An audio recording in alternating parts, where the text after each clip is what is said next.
Ain't nothing changed in the ghetto. Stand up, just pull up to the club now. Yeah, nothing changed in the ghetto. Every second with Corinne Williams, every Thursday with Corinne Williams at 5:30 CT time. We on here. Shout out Double AB. Shout out all my artists of the week, man. I appreciate y'all for coming through. But I got two more artists here. Guests with me. I mean, I got two more guests here with me today, and I'm gonna bring them straight on in. We got so much to talk about. We got so much we want to bring in, and there he is. We got Victor here, and we got Shonda already. How y'all doing? How y'all doing? Welcome, welcome. Thank you for being here with me. Victor, I haven't got to meet Shonda before, so I want you to give her a proper introduction, and then I want you to let her speak and she can introduce herself. Thank you so much. Absolutely. I'm Victor Vinziant with UPC, Vice President, and I want to bring on Shonda Curb, who is a full-on counselor, mental health therapist. She's going to give us the game about how we should be seeing and taking care of ourselves and putting veterans on notice and how we can help take care of our community. All right. So I guess I got to come on now and introduce myself. I hate introducing myself. But I'm Shonda Curb. I started out as a pastoral counselor in the city. I'm still a counselor in the city, but I am, moving around. So I'm a little bit more mobile now. So I do virtual counseling. I offer it in all 50 of the United States. So you don't necessarily have to live in Texas to reach me. I have 2 master's degrees, one in pastoral counseling from Liberty University and a master's in marriage, family, and child therapy from the University of Mary Hardin-Baylor right here in Belton, Texas. I also have a bachelor's in religion from Liberty University. All of those credentials I use to kind of give mostly our community, because that's who I market to, because I love my people. So to give our community better help than what they're receiving. As of now, there are a lot of disparities in the health field in general, but in the mental health field in particular, especially with having brown and melanated counselors available for our population of people. And when I tell you that it's important to have a counselor who understands your life experience and your cultural experience, I'm telling you that it's so important. You ain't got to tell me. I know, because I'm crazy. I'm messed up. I'm deranged. I have a lot of things that I need to be in therapy for. And every time they get ready to say, Cluren, why you just don't take counseling? You know how much it'll help you. I say, well, okay, I'm going to pick my counselor. I want a counselor who can identify with me. I don't need nobody taking no money to have me laying on no damn couch with no pen and no pad asking me questions just so I can vent. Venting is not always the answer for Black men. We need real treatment and healing. We need a real healing process. One is because we're cultivated and we are soulful people, not mindful people. Before we become mathematical and astrologists and all this other good stuff that our chemically induced body and blood presents to the world, we are spiritual beings.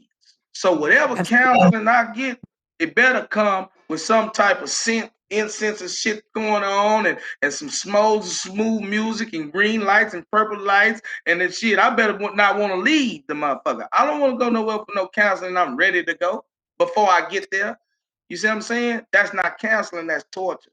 But again, I appreciate you for coming. We got a lot of questions for you. We got things that we want to go and run through you, and we got your energy and this feminine energy, which is the most powerful energy known to humankind.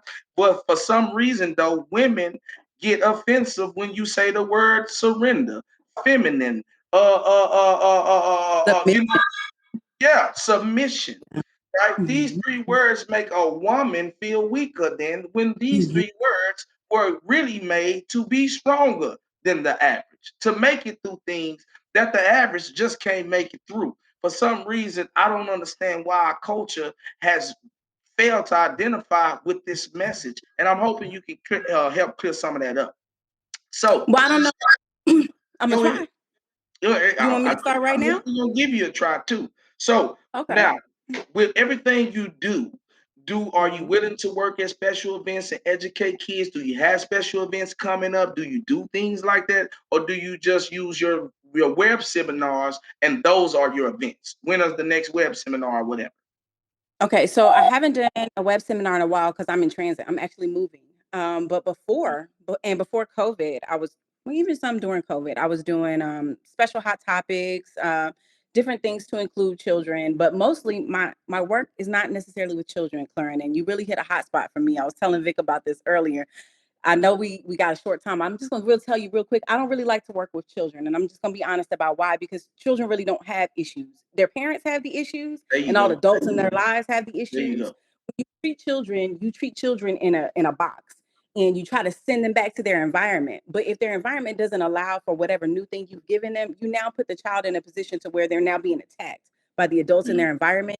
So it doesn't work past a certain point. Whatever point those adults get to is about the point that the child can work through. So if you get the parents in therapy, the adults that are in that child's life in therapy, then you can really help the child. It's not till those adults get help that those children change. So I don't market to children because I don't like to see children in therapy. Children don't need therapy. Children just need to be children.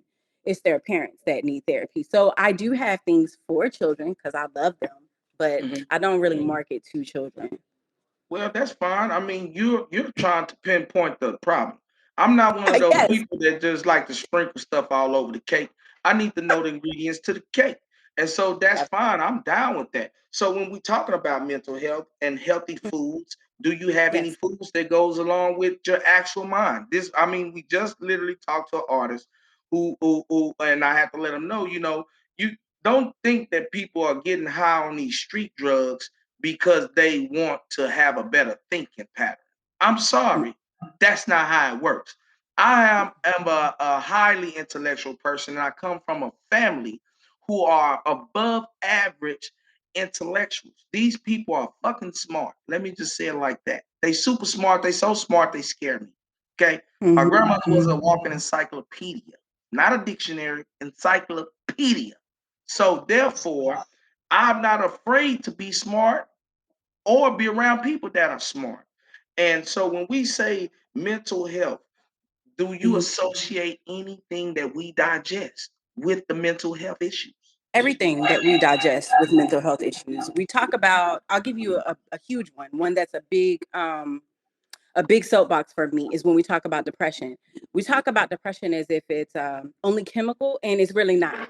Depression is one of those things that is brought on by our environmental circumstances and the way that we think about them. So if we don't get to change our thoughts about things, then we can easily find ourselves in depression, everybody. But it also, too, a lack of water contributes to depression. If you are not hydrated, you are depressed. Your brain needs water to function. Your body is over 90% water. If you don't have it in there, your brain doesn't do what it's supposed to do. So you have mental health issues and people don't realize it.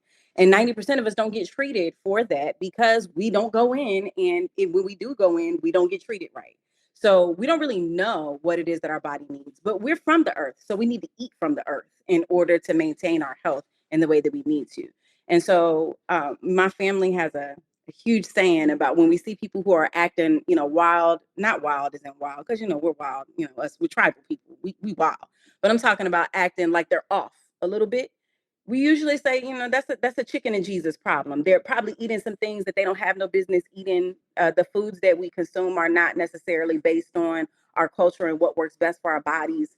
We've got this triangle, this pyramid that tells us all these food groups that we need to ingest into our bodies. And at the bottom are the ones that we really need. And at the top are the ones that we don't need, and it tells us all this stuff, but it doesn't really attribute anything to the Black community. It's really based off of a white model of body health, and our numbers don't match theirs. So if we were eat from the earth, if we were to take a more plant-based lifestyle, we would see a lot of not only our mental health issues disappear, but also some relational issues between each other would disappear. We would have higher emotional IQs. We keep ourselves in our lower states every time we consume anything that's living, that has blood in it, that anything. So like you that. mean to tell me, basically, when I'm hungry, that's why I got a bad attitude? 90% of the time that you're saying that you're hungry, you're not even hungry anyway. You're thirsty, and your body has been ignoring that water necessity for so long that it just calls it food. But really, you're dehydrated, and you need water, my brother. Oh, okay. Well, that's cool. I like that. I like that. So That's that veteran talk right there. Yeah, I got a few friends. Shout out to Fatima Man, the Barefoot Princess. She calls me every day and she say, "Hey, Cluren, I love you. Are you drinking water?" staying dehydrated?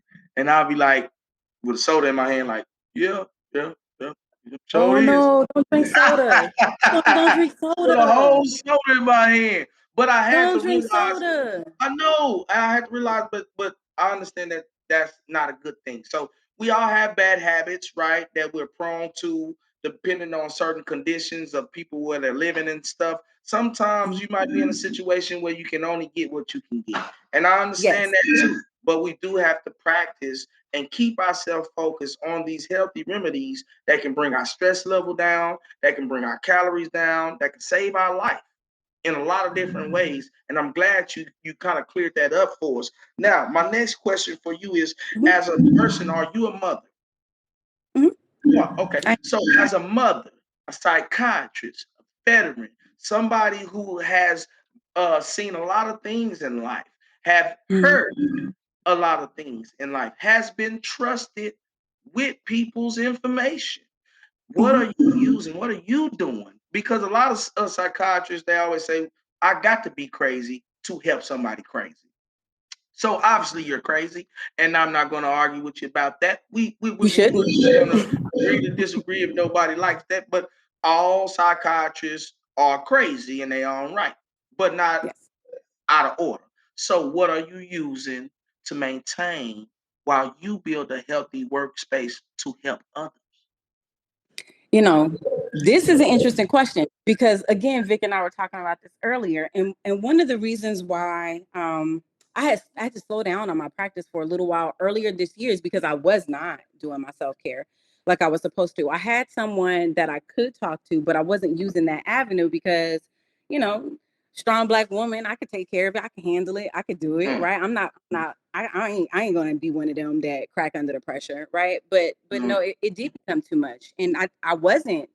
I was feeding my kids the healthy stuff, but I would go in my room and eat the junk because I just needed a break. I just needed time. I just needed this or I just needed that, and not really doing my own self-care. So what I realized was I wasn't like that in the beginning. What happened and where did I drop it? And the bottom line was I dropped. I don't really want to tell why I dropped my self-care because it's going to relate to the church, and I don't want to get into that conversation. But I had to think about things differently for myself. And so I began to get back into different meditation practices. So you talking about incense and burning sage and aromatherapy and sound therapy and all these things that I was doing originally that I let go of. I had to pick them back up again because I did not realize how much I was not taking care of myself, just trying to go the extra mile for other people. And this is a thing that us as not just as, Black women, but Black men, yeah, we all do this. When we can do a thing, we try our best to always do that thing. And we will go the extra mile for people, not paying attention to what it's doing to us and how out of congruence we are in our own bodies just because we can't do it. I could do that. I can make that happen. I got this. I've been doing this. I've been doing this since I've been doing this since I've been doing it. And we take this attitude about it. And then we forget about ourselves. And you can't pour from an empty cup. I can't come and help you, Cluren, and my house is tore up. And I don't mean my house. Right. My house. I mean my house is in my house. I know that's right. I suggest you don't. And anybody listening, I suggest that if you're into being a humanitarian, you're always into helping out, you're always into lending, dishing out, giving. Hey man, you got to take some time and put into yourself. You have to recharge. Even Jesus went to the wilderness to recharge while he was in the middle of helping and saving. So it doesn't matter what your religion is, what your purpose is, what your position or your title. You have to take time to put into yourself if you're going to wholeheartedly be able to help others. Remember, hurt people hurt people. So if I ask you to give me a word, Shonda, that sums up that entire story that you just gave me. Some people use determination. Some people use, other cliche words. But what is your word? What is a word that you like that defines what helps you pull through to be the overcomer of Black excellence that you are? So the word that I would use is intentionality. And the reason why I would use that word is because it takes each of us on a daily basis being intentional about what it is that we desire to do for that day. And so you mentioned Jesus needing to go to the wilderness before or in between what he was doing. Jesus had a daily practice. practice of getting away from the people first thing in the morning before it is he ever went to go do any other business. And this was a daily practice. This wasn't I'm getting in some serious stuff, let me take time away practice. So what we get from that particular model is that there is a daily intentional practice that we have to maintain in order for us to be able to be the spiritual bodies, spiritual beings, intentional healers that our community is supposed to be. Okay. Okay, I like that. I like that. So, in your line of business, is there any local resources that you partner with to give to people that you like to shout out and give and people some names and let them know that those local resources are available somewhere in that area that you're working in? Yeah, absolutely. So right now, I'm still I'm in transit, but I'm still in the Killeen area. So I like to work with a lot of different people in the area. I don't want to shout out any one particular person, but there are, trust me when I tell you that if you do a Google search for Black-owned therapist in this particular area, there is so many that you can't even put your Well, hands and what is fingers one on. that you've been working with though? Somebody, you can name anybody. You don't, it doesn't, nobody's gonna feel bad because you couldn't name 20 people. But we do want to know some people that we can look up and actually find and get Definitely some going to give resources. you two names. I'm going to give you two names. I'm going to give you the name of one. And the reason why I'm going to give you his name is because he's one of us. He's a melanated man, but he is a therapist. And we need male therapists. I was telling Vic earlier, men need to have dialogue with men. It doesn't necessarily need to involve a woman every time a man needs to talk. And so Mr. Robert Griffin, he is the pastoral counselor at Liberty Christian Center. He is also the chaplain at Metroplex. And he is an amazing resource, not just for individual counseling, but for marriage and family therapy. If you have a spouse that you want to get into counseling, he is an amazing person and he will come to you, and he's in the local area. So that is one individual who I would like to name. And a second individual that I would like to name is Renee Sharper, and she is actually local in the city. She was a life coach first, and then she became a therapist, and then she took over managing other therapists. So she's an amazing person within the city. She's who I talk to when I don't have my stuff together and I need somebody to give me a real reality check. That's who I go to. So those two people I would like to name. But there's, like I said, there's a lot. Butterflies in Therapy is a great place. There is I can't even think of the name of the group that I usually use. There's a free therapy-based community in the city that you can go to if your kids need therapy. If you give me 30 seconds, I will Google them for you and you can send them there. But we think that we don't have representation. We do. There's Remedy and Waco, my really, really, really good friends, Brooke and Shaniqua. They do melanated therapy. They do like a weekend retreat type deal. There's a lot of resources out there for us if we would look Yeah. for it. But that's one of the reasons why I try to primarily work within the Black community, and I set up my office downtown, specifically in the heart of the Black community in Killeen, because we don't know what's available to us. We don't know how much it costs. We think that it's too expensive. We think somebody's going to push medicine down our throat. We think that other people are going to think that we're crazy. We think that we're not going to get the treatment that we deserve. But our brothers and sisters are out there. They're working and they're waiting for us. Well, I know one thing that we don't just think that we know that. Now we have options. I can say that. We have people stepping up the plate to fill in those gaps and those spaces that we didn't have people that look like us in. Now that's the part that we have to do together and build a better lane for branding and promoting these businesses, these No, nonprofits, and etc. Because one thing people don't know about nonprofits is the money that they get cannot go on marketing and advertising the nonprofit. It has to go directly to what they're impacting or the resource that they're given. So I understand this. I work in this space. I'm a revolutionary activist and author myself. I'm an author of 2 books. I'm an educator. And I've just told Victor what I believe a couple of weeks ago that we should get into some type of psychology, build some type of psychological curriculum and our own, right? I'm gonna need, Our and own. that's why I just said I'm gonna need her help. Like, Yeah. so let me jump in real quick. You know what I'm saying? So, Shonda, number one, I appreciate you answering the ad hoc call, understanding that you got a mission and a duty. You know what I'm saying? Because everybody that's here, we serve people. We have a different obligation. You know what I'm saying? I feel like after you reach over a certain age or experience, you are obligated to teach people in order to understand the responsibility we have for the culture.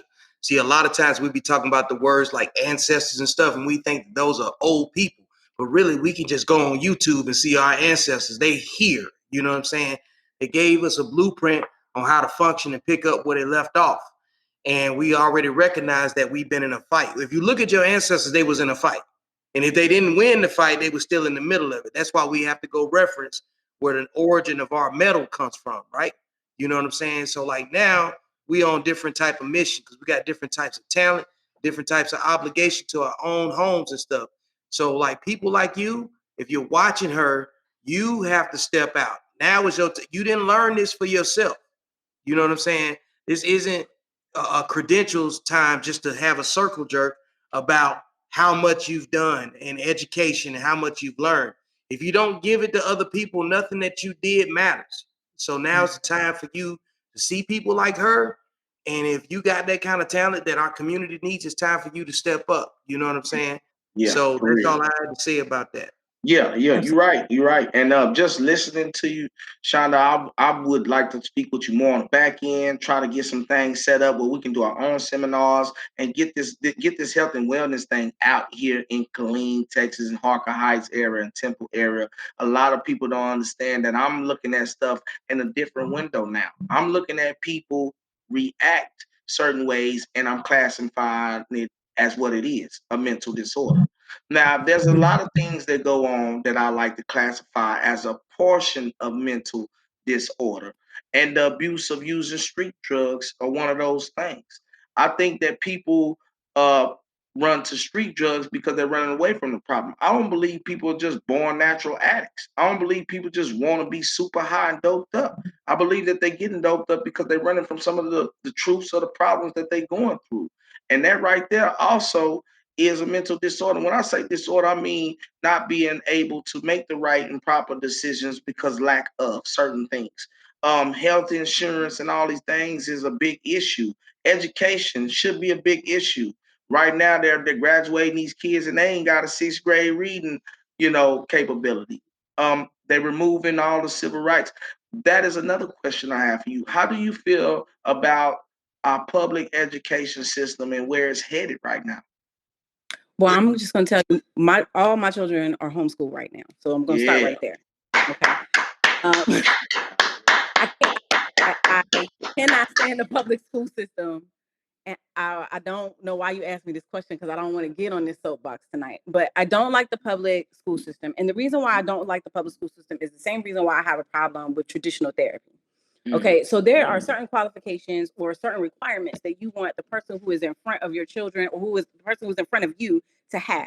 And so a couple of those things, just basic, and I'm not even talking about, oh, they need to be having a master's degree, a PhD degree. I ain't talking about that. I'm talking about the person who's in front of your child. So my issue is the same that I have with therapists. The first thing that you have to be able to do is to establish rapport with the person who's in front of you. If I look at you and I don't respect the person that you are or the culture that you come from, then I cannot establish any type of rapport with you. So if I can't establish rapport with you, I can't teach you anything because I don't respect you and you haven't learned how to respect me because we have not developed relationship. And our teachers don't understand that this is necessary, especially for our Black boys, that they have relationship with the student before they try to come in and correct him or teach him or do anything with him, because you cannot correct somebody that you don't understand. You don't understand what they're thinking or how they're thinking it. So I have an issue because our teachers don't know how to establish rapport. They don't active listen.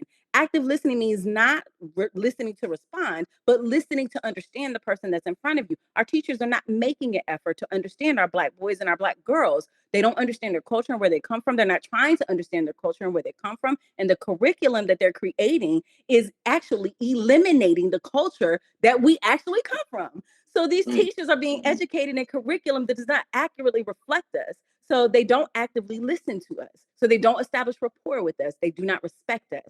So it becomes a problem when you're trying to teach someone in that particular type of space. They don't have empathy and they're not genuine. These are the 4 markers that whoever's in front of you needs to have in order to be able to teach you or counsel you in anything. They need to be able to establish rapport. They need to have empathy for you and for everything that comes with you. They need to have genuineness towards you. That means not judging you as soon as they see you, whether it's based off of your skin or the way that you talk, or maybe you had some write-ups last year because you had a bad teacher, whatever. But genuineness is required for each teacher when they come in there, if they're going to treat our students as if our students are actual spiritual beings versus somebody that they can control for 8.5 hours a day. The last thing that they don't have is unconditional positive regard. Our teachers and our therapists don't have unconditional positive regard for the person that is in front of them, so they cannot respect them. They say things like, I don't see color. If you don't see color, you don't see culture. If you don't see culture, you don't see me. If you don't see me, you can't help me. You can't tell me nothing about me or where I come from or where I'm going or my situations, because you don't respect the fact that I have different situations than you. So we're already starting off in a place where our teachers and our therapists are putting themselves on this type of level with our students where they're better than the students. And the bottom line is that no man is your enemy. Every man is your teacher, including the little people who have yet to become men and women. They are our mirrors. They are a reflection of how our society and how our culture is. Our children are. And so if you can't see that when you see our children, then you can't accurately assist them. So I have a problem with the school system as it is right now. And I have a problem with traditional therapy as it is right now. I do too. I have a whole Come on, somebody. I got a big old problem. I got a big old problem. And one of my problems with the school system is that it turned into the new projects. You can go in there and get laid, you can get paid, you can get a shave. Point blank period. You can get whatever you want at our high school. Like that, you can go down pull up, get laid, paid, and shave. The plug is down there at the school. You know them big ass kids right need shaves. They get bigger than mine. 14 years old, big old long ass feet and shit. Yeah, you know I ain't lying. Hey, Shonda, can I jump in real quick? You said a whole lot, and one of the things that's on your credentials and your resume is that you're not even really highlighting on yet, is the fact that you are a veteran. You know what I'm saying? So give me your spin on how what you've learned with the in terms of being a veteran, how that applies into what you're doing from a leader, because you're exuding leadership. You have to do this in order to be not just a therapist, but you have to be a leader, a teacher, a coach, and all those different levels. You know, and all of that is all of those things combined to become mentorship. You know what I'm saying? Because you have to you're never not sharpening your knives. Just like when I'm having a casual conversation with you, catching up on the things that we've been working on and how that filters back into the mental health aspect, and how you balance that with PTSD, your own troubles and stuff like that, and having somebody to confide in. So how do you balance the veteran angle of what you're doing with the children, with the teaching, with the actual teachers, with the actual parents of these teachers, and your other counterparts in your field? I know there's a wide variation, but like, how does that help you or hurt you? Right. Okay, so being a veteran always helps me. It always hurts me too, but it always helps me. Being a veteran always helps me because there's certain things that I learned as part of being with the United States Army that I probably would not have learned otherwise. And so it gives me a different understanding, a wider range of dealing with people. It helps me to understand also too that I'm not always going to be dealing with the same type of people. And sometimes when you don't have military experience, you kind of forget that people come from all walks of life. You know, when you're in a city, you kind of think that they act this way because this is the city and this is what we're experiencing. But people have a wide range of experiences. So being in the military gives me a broader perspective with which to deal with people. And the one thing that's so important about counseling is, you mentioned earlier that Black men don't always need to vent.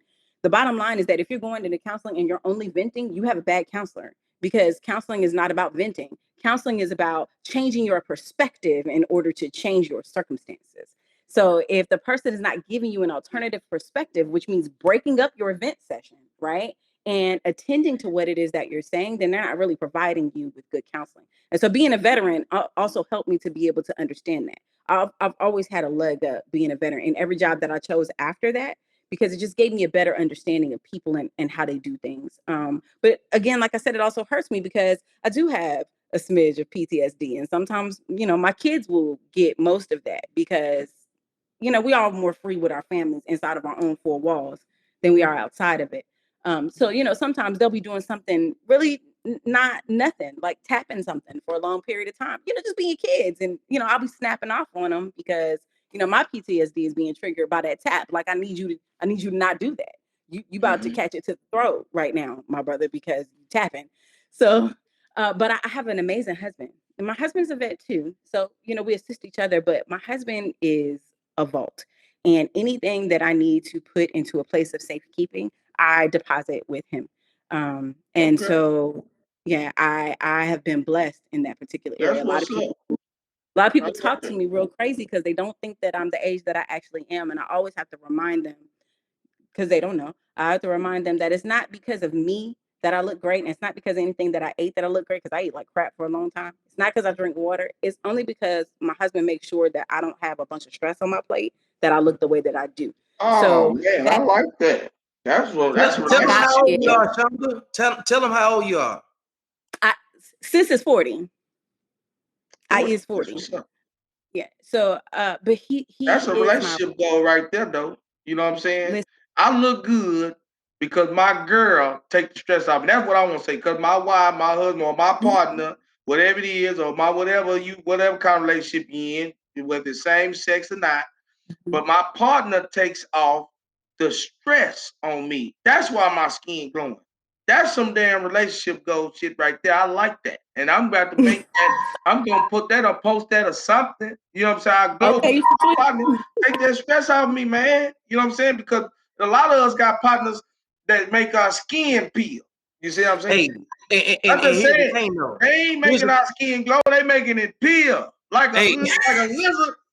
So, hey, here's the thing, though. I'm just saying, though, she making time to heal. But not to cut you off, because I got a question. Assuming relationship, Victor has the saying where he says, "Women don't have codes. Women don't have codes." And I say, man, I don't think you need to say that loud for no girls to hear us talking like this. We fuck around, get trampled. What do you mean? And then he broke it down to me. So now I got a woman with this feminine energy. She's married. She's smart. She's a veteran. She's a psychiatrist. You tell all us. Help us figure this out. Do women have a code? Not the kind of code Vic is talking about, no. Oh, man. Oh, she gonna get us whooped. Okay. So you women gotta ain't got no code. You got no code. Women have a type of code, but you also got to understand too. Like I was telling you, it's real nuanced when you start talking about it's not as easy as no, they don't have a code, or yes, they have a code. It's not as easy as that. It depends on what you mean when you say, do women have a code? They got certain type of code. No, we even do all that. I'm taking it for face value. We ain't about to go back and rechange this and try to get you out the hot seat. And you don't necessarily women ain't got no code. Cluren, you don't need me to tell you this, because women say it themselves. I can't mess with other women. That's why all my friends is men. They telling you for themselves that they don't have code. They're telling you. So you don't need me to tell me, because I got this little thing on my phone. Everybody got the little meme they pull up. And so when guys hear a girl say all my friends is boys, we got the little picture where the weenies fall on the white girl face. So we figure a bunch of weenies slapping in her face. And it's supposed to be an intimidation of, oh, this motherfucker get trade better. How the fuck you ain't got no home girls? All you just hanging with niggas. You getting dick put all over your face. So we trying to figure out, does that really just automatically throw the woman into the weenies on the face? Or can she not have a code? Can she not have a code and not mess with women, but not also have to be around a bunch of boys? So I'll give you an example. I'll give you a personal example. So growing up, I looked exactly like I look right now, right? But the other girls didn't like me. I was too light skinned.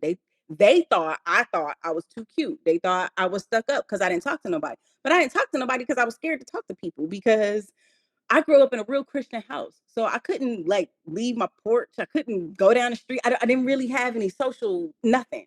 So when the girls would see me, they thought I was stuck up because I didn't talk. And it wasn't that I was stuck up. I didn't know what to say. I couldn't understand that type of social interaction. So, but the boys didn't care. Do you want to play kickball? Yes or no? Yes, I want to play kickball. Okay, cool. You on his team. Okay. And then I go play kickball, and that's it. And there's no issue with that. And then the next day, if I want to play kickball again, they let me. But the girls are still saying, whatever that they're saying. So when it came time for us to have friends, the girls really kind of had like a us four and no more type thing.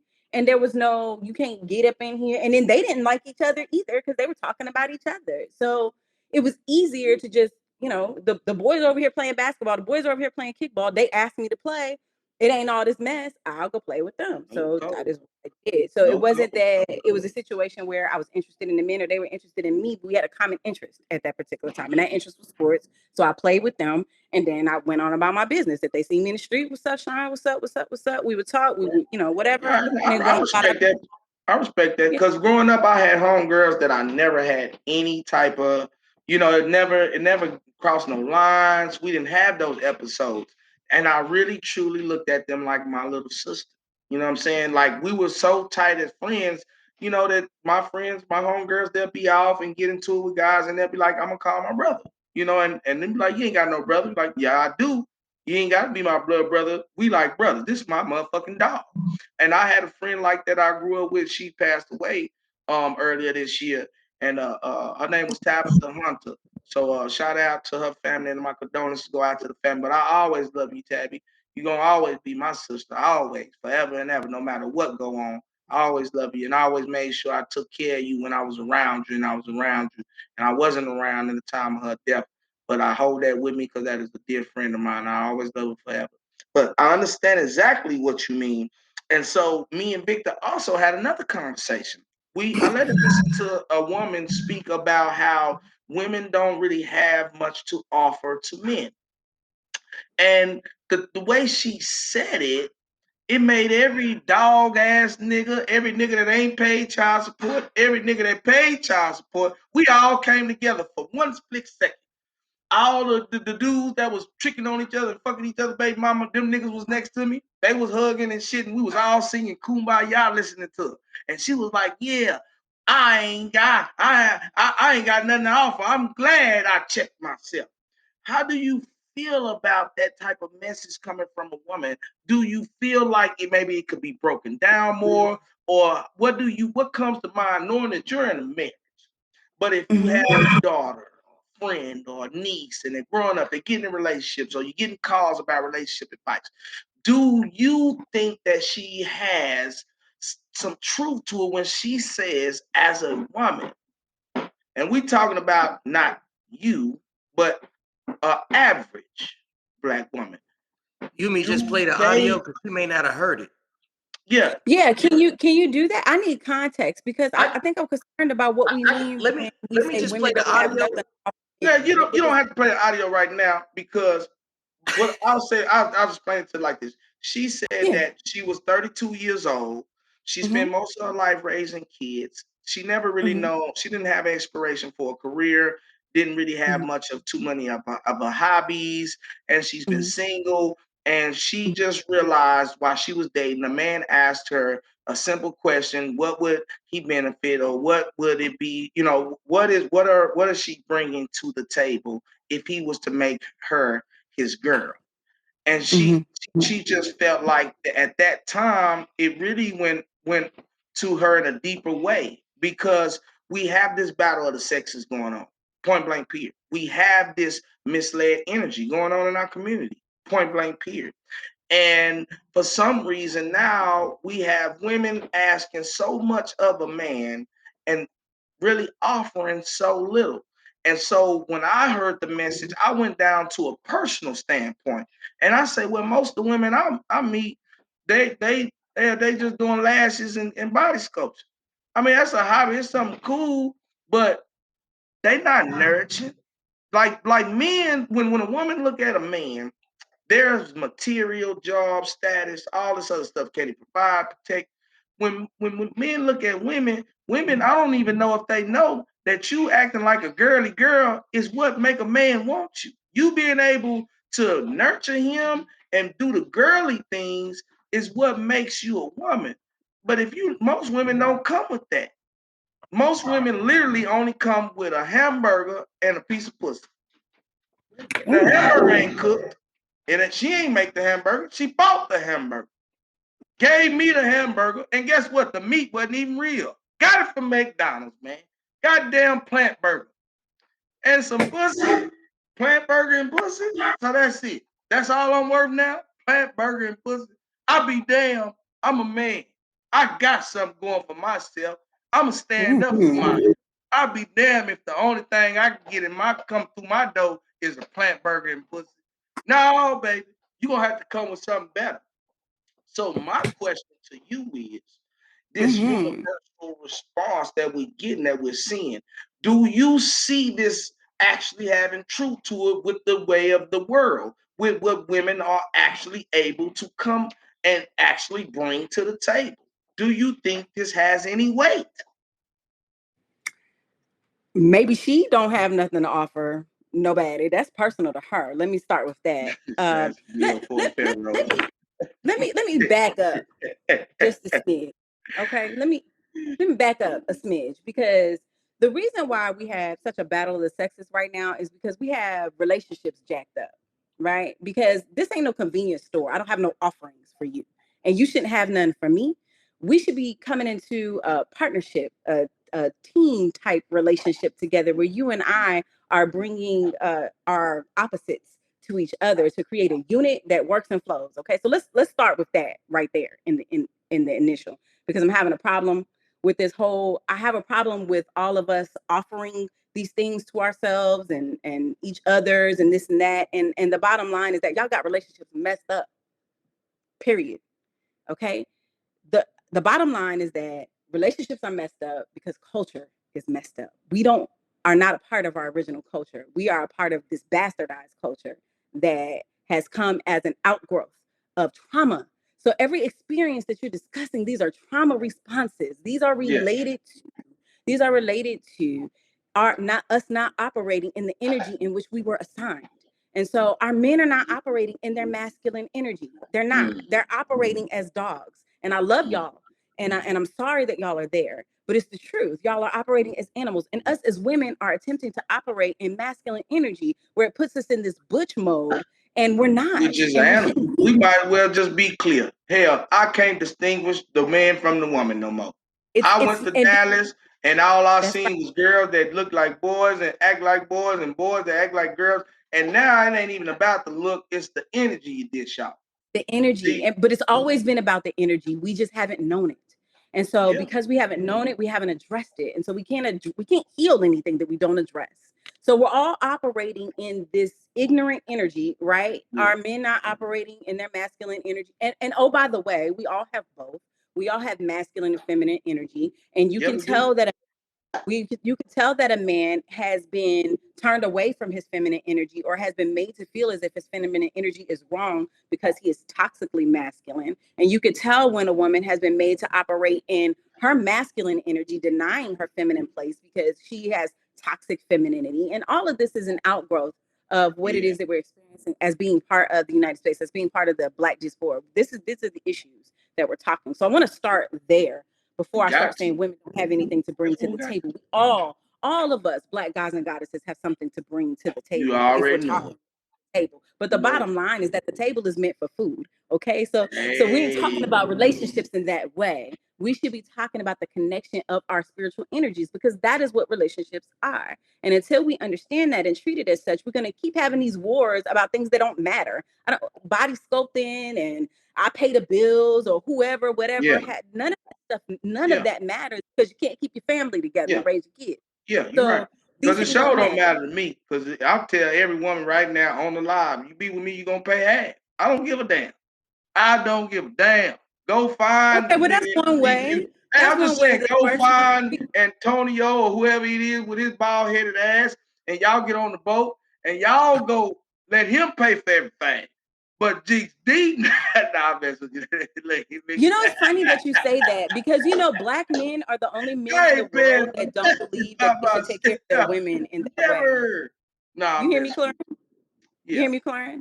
I said it's funny because Black men are the only race of men in the world that don't believe that they should take care of their women in that way. Now, taking care of somebody and paying for everything. Let me tell you something. Taking care of somebody, you know what taking care of somebody is? Making sure that you take care of them. See, a person ain't a diamond ring. A person ain't a car note. A person ain't a damn bill. When you take care of a person, then just like you said, I can see it in your skin that your husband is taking care of you. Taking care and protecting and providing is not meeting somebody on half everything. Meeting on half of meeting your equal, meeting you half of everything don't have to always come with a dollar bill. Meet me halfway in the work But ethic. you don't want the woman that you with, Cluren, to be giving you 50%. I need to clear this up. I don't want a man that's only going to give me 50%. I need him to give me 100% because I'm bringing my 100% every day. Don't give me half. Give me all of you because I'm giving you all of me. I respect that. So I need us to stop thinking that relationships are 50-50. They're not, because you know what? When I had my kids, I was down for 3 months. I wasn't giving 50% of nothing. I was giving maybe 2% every day because I couldn't do anything more than that. My husband had to step up and do what I couldn't do. That meant that he was bringing more than 50%. So we got it messed up about these relationships. It's not about a half, nothing. I don't want half. I'm giving you all of me as a woman. I need all of you as a man. I understand that there's some things you can't give me because the bottom line is that men are men and I need to allow him to be a man. That means that there's some things that's off limits to me because I'm not a man. I'm okay with that.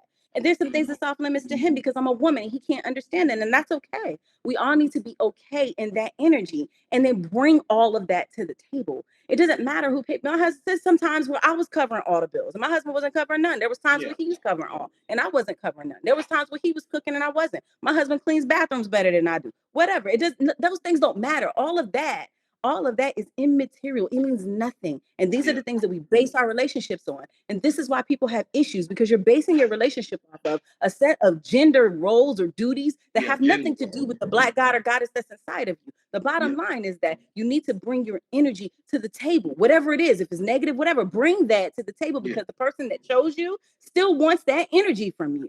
And then we work together to make this relationship look like what you and I think, not what culture says is right for each relationship.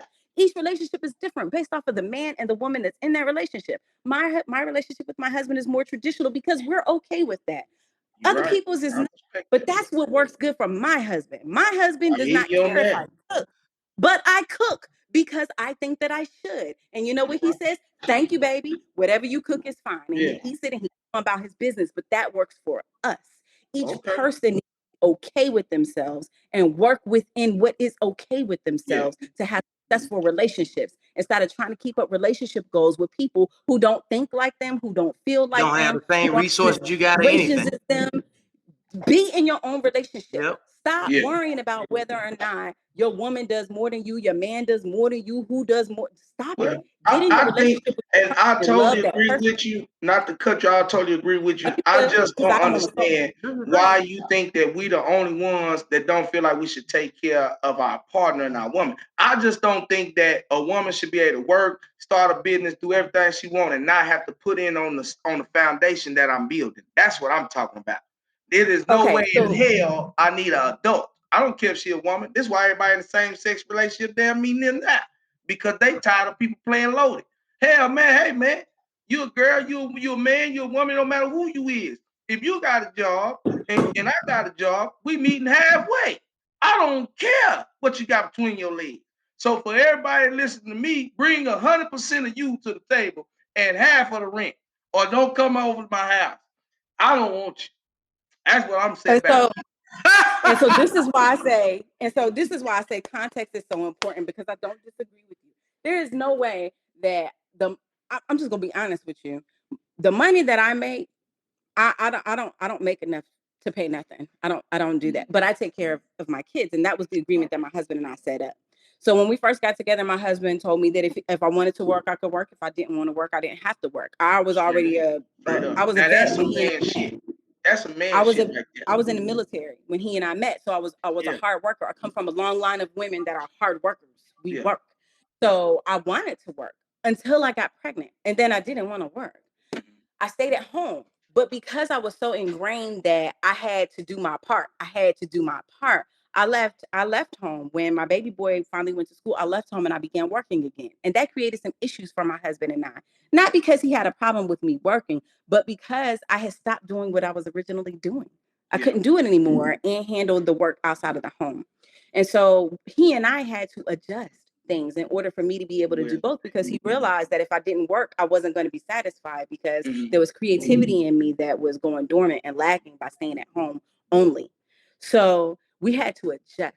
And so I said all of that to say this. When I said that Black men are the only men in the world that have a problem with taking care of their women in that way, if you talk about numbers, statistically speaking, Black men are the only men in the world that have a problem with their women working, if they're going to work, or not working, if they're not going to work. They have Hold a on, problem. hold on. Let me stop you right there. Hold on. Let me Where finish. you got? Hold on. Where did you get this information from? I'm telling you, I've been doing research on this for a I long know, time. but if you basically you saying Black men, no, the coon, the damn Willie Lynch Black man in America. You not them. You talking about a Black man in America who acts and has adopted the entire Caucasian habits. I'm not saying that you're wrong in that. I'm just talking about numbers. Okay, so I'm not saying that you're wrong in the type of mindset that these men might and that's have. why I say, but can you we got to talk? understand. But these men are the majority of the people who are responding. But So if I they not understand that you don't able like to that. live in their origin with their original culture under their original habits,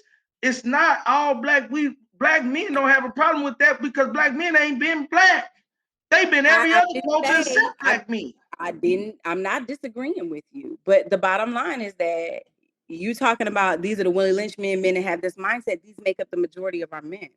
We haven't all awakened yet, my brother.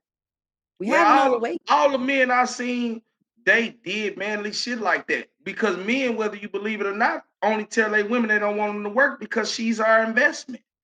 Now, I'm gonna tell my woman not to work because she's an investment. That don't mean she's not gonna do shit. That don't mean shit.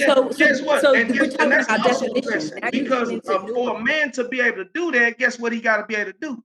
He got to be a stable damn man. Yep. So the other disadvantage to Black men is we don't have much stable Black men, and that's not a Black man thing. That is a whole goddamn culture thing. Because it's if a you look capitalist at thing. it, Black men. It's a capitalist thing.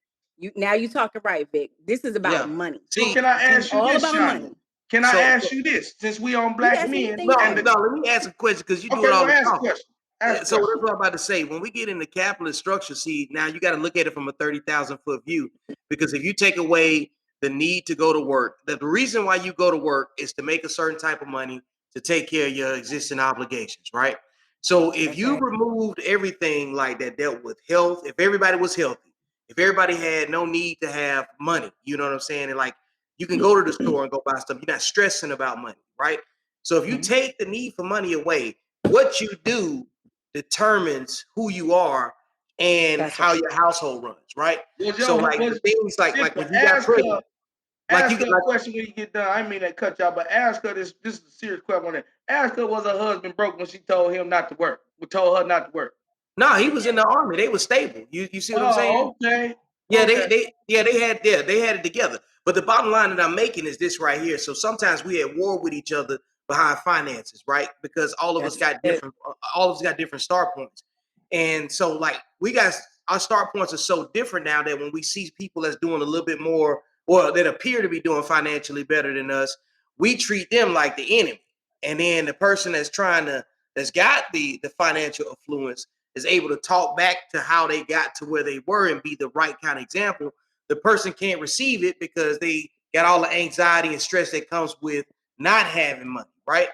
So like we can't hear each other because one person looks like they're flexing when they're not, and it's just really Tuesday, and the other person's Tuesday is a lot different because they got the stresses that come from the job, the kids, and everything else. So like we have to look at this that like we're looking at each other with a filter on that's rooted in capitalist understanding. So like you can't even offer advice from some spaces because it's going to look like you're flexing and talking down on people. And then the other people, they can't hear it because it's loud when you not in the space where you're supposed to be and that you're trying to get to. And then most of that comes from a class of people that's not good at a lot of stuff within our own community. Because if you're not good at something, you like when people talking to you on the live, Victor, right here. Okay, hang on a second. Some of them are asking, how can they send their husbands to her? I guess psychiatry. One person, MJ James, says definitely at war with finances. Yes. She also said that we all have some valid opinions. And then she also has a question about who wears the pants. So who do you think wears the pants officially? I would Victor, hope both people Shonda? would wear pants. From Victor? time to time, both people got to wear the pants because somebody can't be I there. would hope they both This is would. about teamwork, bro. This is what this is about. See, people still trying to assign value to what type of role it's supposed to be, okay, and who's responsible with it. Sometimes you're gonna get relationships where one person can cook better than the other one. Some people can track meals better than the other one. Some people can track finances better than the other. Somebody can make money, but somebody can manage money better. You see what I'm saying? This is about being transparent and bringing what you're good at and, you know what I'm saying, and what you're not good at to the discussion. This is the truth, Victor. The bottom line is that it depends on what the activity is, like Victor was saying, as far as who wears the pants. Now, I'm going to tell you what happens in my house as far as decision making. This goes back to one of the words that you talked about in the beginning, Cluren. This goes back to what were the words? Submission and what else? What were they? Submission, the feminine is submission or surrender. And so this goes back to that. When it comes time to make decisions in our home, my husband and I already agreed off the bat that we would do it this way because I felt like it was the easiest way. We will both give our opinion about a situation, about how a situation should go. We'll both talk about it, the pros and the cons. I'll tell him my opinion. He tells me his opinion. At the end of the day, I said I will back down and say, okay, babe, whatever it is that you decide to do, you got my 100% support. And then we activate whatever plan it is that he decides to go with, whichever plan is better. And so he chooses whichever plan is better. And the reason why I allow him to operate in that way is for one reason and one reason only. And that's because I believe that if women operate in their femininity, they have a lot more flexibility than men. And also too, a man takes the brunt of whatever it is that happens to the family. And so if he has to take the brunt of whatever it is that happens to the family, then he needs to be operating in a plan that he can get behind so that when he gets ready to take the brunt of whatever it is that he has to take for the family, he's doing it based off of what he thinks is right and what he thinks is best for the family. So I allow him to choose that because I don't ever want to put him in a position where he's trying to fulfill something that I decided to do and it's not fitting well for him and he's stuck out there and I ain't there. So whatever you think is best, babe, is what we're going to do because you're going to handle all the hard work for it. So I'm going to step back here and allow you to make it. So we got another. It doesn't work that way for everyone, but that's the way it works for us. Okay, and I like how that sound. That's something real healthy. Sound real healthy when it comes to communicating with your partner. Real healthy. We got another question. I guess they're trying to be funny, but she's saying submission or reverse cowgirl. Always reverse cowgirl. Reverse cowgirl. Okay. Well, we're gonna keep this thing going. I do got some news I want to bring to y'all. We had a shooting the other day right around the corner from me in Killeen Mall. Active shooter here. We want to have our prayers go out to the families and the ones that were affected in this turmoil and this sad days. It seems like every time we look up, it's another shooting, another killing, another school shooting. And it's just crazy, man. It's just crazy.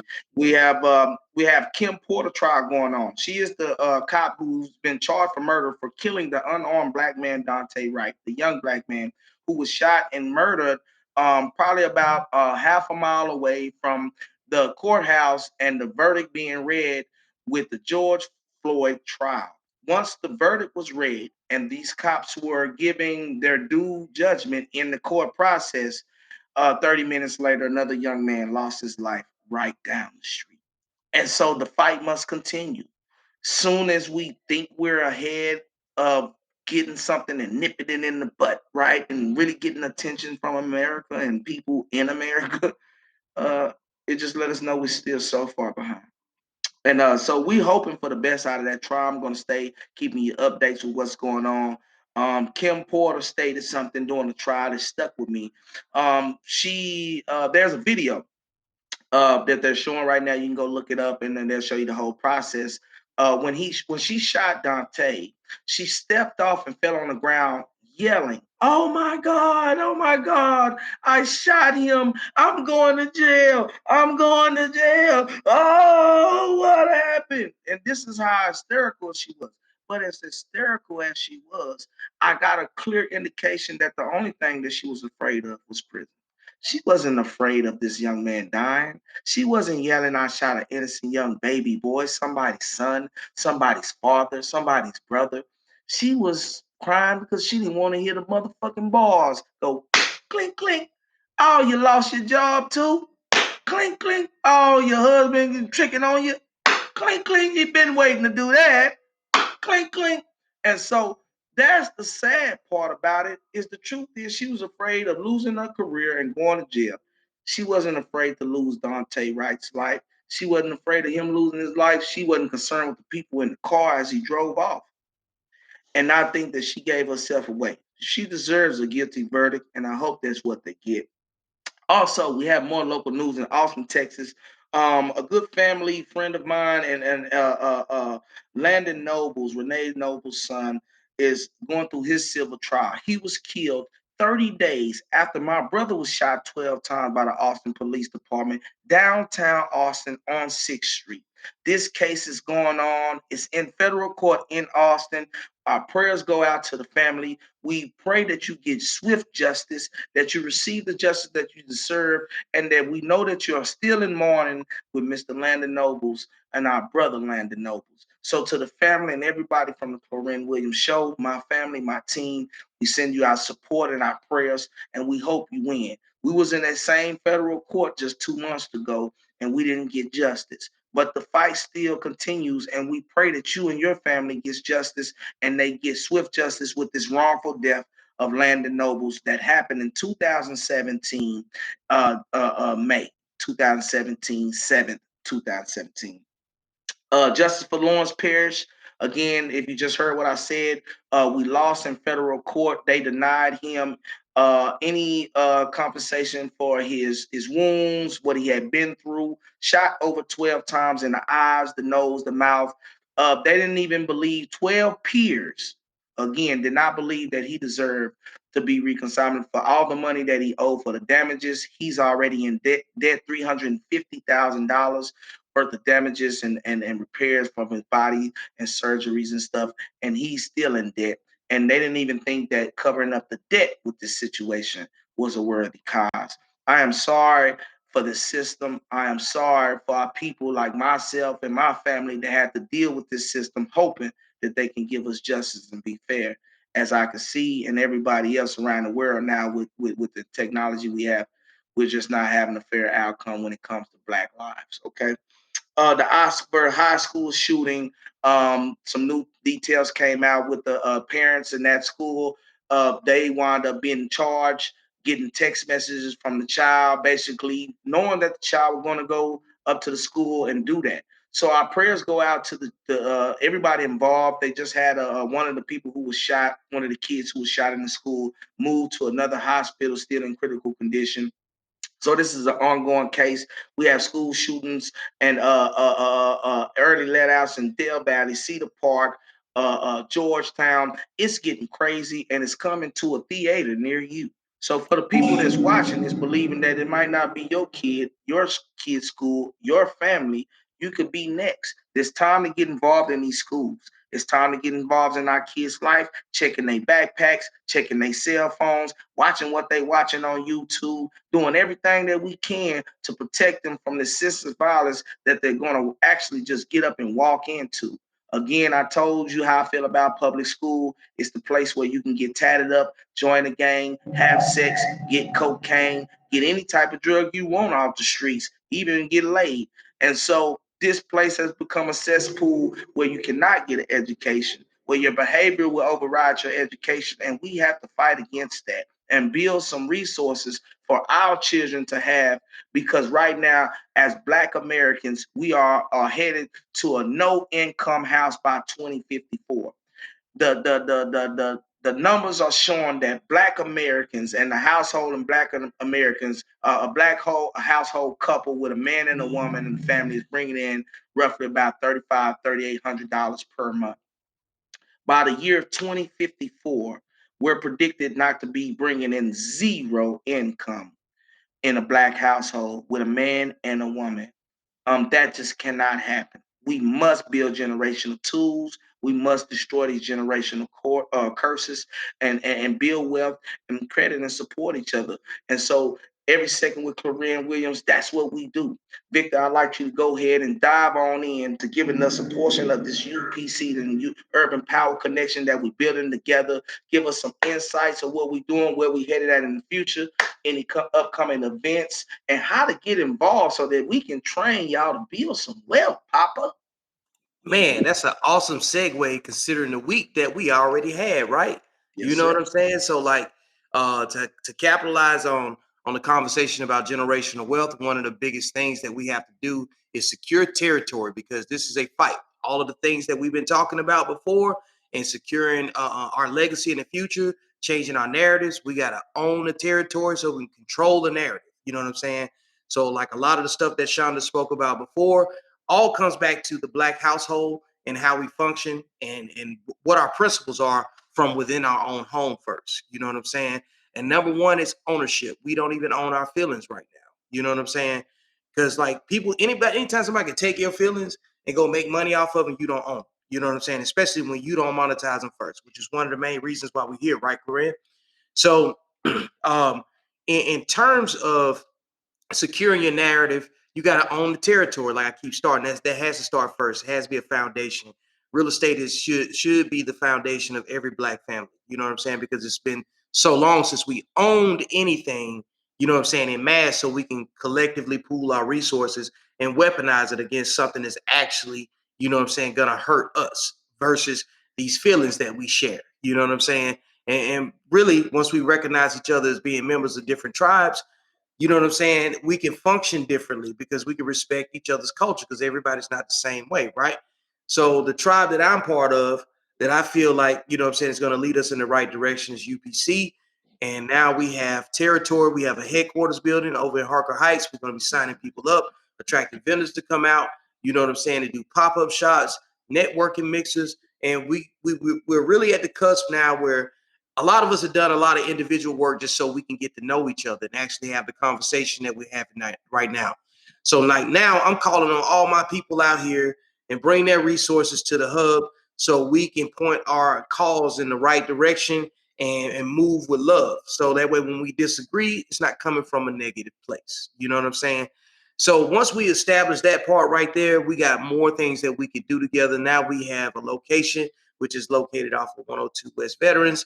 It's tucked inside a nice little parking lot across the street from Daiquiri Express, across from the Aqua Lounge. It's right in the old part of Heights where nobody, well, most people go over there just to club and party. We're trying to change the culture over there by maintaining a constant presence, coming in where we can give our vendors and our local entrepreneurs a chance to, you know what I'm saying, socialize and connect with other people. So that is the update for UPC today in terms of like what we're doing in the community. And the most important thing that we're setting up right now is going to be a networking mission that's going to take place on December 25th, also known as Christmas. So for everyone that lives in the area that doesn't travel because it's a lot of military here or whatever, we're going to have an activity and an event for you so you can come out and get socialized with the people that's in your community that drive it and make it go. Anybody that's out there that want to partner, we're going to offer some opportunity for you to get your brand out there and do some brand building.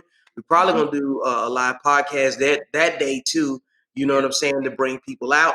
Hey, it's going to be a mystery mixer. That's what I'm going to go ahead and call it now. You know what I'm saying? Because a lot of people don't know each other. You know what I'm saying? That do a lot in this community. So that's what I got to offer right now. Already. Well, thank you so much. Shout out Urban Power Connection, all our sponsors.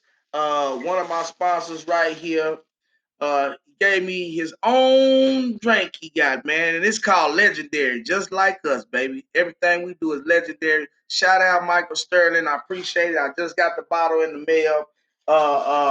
And all our other sponsors and affiliates. Shout out Ted Mojo Rising and the whole Hello Hooray team. Thank you so much for coming. Again, Shonda Curb, thank you so much. I would love to work with you more on the back end while we're in the Killeen. I'm into the schools. I know you're getting ready to move and transition and things, but I'm hoping we can keep in touch. I'm pretty sure we got plenty of room for you. Victor's excited about working with you. He kind of like already gave me a idea that we need you. We need you. We need you. And so look forward into some invitations down the road for us to be able to keep on building and working together, and at least letting us offer our assistance to support what you're doing. Mental health is a very important thing to me. Staying healthy, healing, trying to heal, trying to get better is very important to me because I value my relationships. I got past the materials. I got past the having the nice cars and the big butts. Now I value my friends. I value the little time that I have with very amazing people because I know that's really what life is all about. It's all about the experience. And the experience you'll only remember from your being born and when you're dying. And so in between of that part, that little part of us being born and dying that we call life, I love to fill my experiences with as many healthy experiences as possible. And I believe that you are a preneur and the face of that type of lifestyle and the voice. So I thank you so much, Shonda, for giving us your time and spending some time with us on every day. I mean, on every second with Corinne Williams. And I look forward more to working with you soon in the future. Victor, again, I love you, brother. You know what it is. My co-host, always representing with me, always being down, always supporting me since day one. Feel like I've been knowing you for 10 years or better, bro. And it's just a great fit, man. It's always good to be with somebody aligned and yoked with you, whether you have a intimate relationship, personal relationship, a business relationship, but having somebody yoked with you in that little space is very important. So thank you guys again. I'm gonna get ready to close and leave the world with my closing messages and letting you guys know where I'm at. Again, thank you everybody for coming with me. Before I leave, I like to leave you with my message with you and my words of the day. And hope, man, and faith, being able to believe in things that are not seen. I want you guys to take some of this with you as you get ready to go into the new year. Changing places, changing people, and changing things could ultimately put you in a better and healthier lifestyle. You might even have a chance to fight for some of the things that I'm willing to die for, and that's freedom, being free, getting these chains off our legs, the chains and the bondage of religion, the chain and the bondage of racism, the chain and the bondage of your pain and how you got raped when you was a kid, and the chain and the bondage of how your man beat you for 15 years before you left him, and the chain and the drug, it could be a bondage. All these chains and bondages, I want you to look in the mirror and I want you to go through an entire inventory of the bonds and chains that you have on you in your life. And I want you to go into this new year and let your number one word be freedom. Free yourself. Free yourself from the ignorance. You don't want to go out there and die because you arguing with somebody in road rage. You don't want to go out there and croak over and catch a heart attack because you drunk too much Hennessy in the middle of the night. You be the change. You do it. You can do it yourself. Free yourself. You overweight? Free yourself. You too skinny? Free yourself. You don't have no family? Free yourself. You can't stop thinking about the past? Free yourself. You can't get the right job? Free yourself. The education ain't help you? Free yourself. You can't afford the lawyer? Free yourself. Free yourself. That is the word that I want to leave with you. I want you to come into this new year yelling freedom. Free my people. Free your mind, your body, and your spirit. Because that is very important. It's something that I'm willing to die for. I want to be free from dealing with financial issues. I want to be free and locked up from the burden of being poor. I want to be free. So y'all guys stay woke, as you see behind me. There you go right there. Stay woke, stay dangerous, and be the light of the world. Thank y'all so much for coming. I'll see y'all next week at 5:30 CT time. Every second with Cluren Williams. I'll holler at you. All right.